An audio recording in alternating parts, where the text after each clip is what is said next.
Terima kasih pemirsa, Anda masih bersama kami di Liputan Sumsel.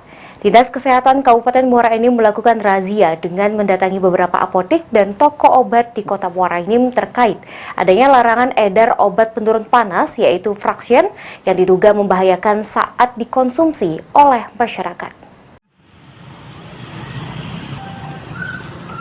Menindaklanjuti adanya temuan kasus ginjal akut pada anak yang diduga karena disebabkan mengkonsumsi obat sirup penurun panas.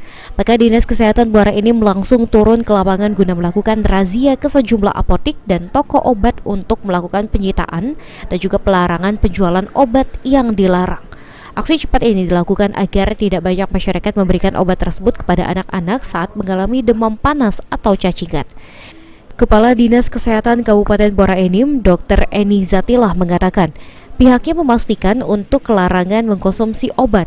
Sejauh ini, di Kabupaten Muara Enim tidak ada ditemukan adanya kasus gagal ginjal akut, namun demikian pihaknya harus waspada agar tak mengkonsumsi obat yang dilarang. Kasus gagal ginjal akut dari kasus sebelum, dari informasi dulu yang beberapa sebelum itu juga kita tidak ditemukan kasus gagal ginjal akut.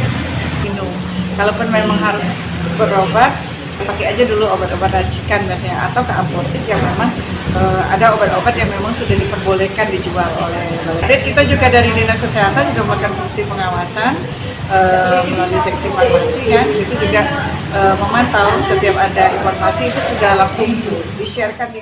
Selain memberikan pengumuman dan pelanggaran untuk apotek dan toko obat agar tidak menjual obat yang diduga menimbulkan efek samping yang membahayakan, Dinas Kesehatan menghimbau kepada masyarakat harus lebih selektif dalam penggunaan obat-obat untuk anak dengan banyaknya mencari informasi terkait obat yang akan digunakan.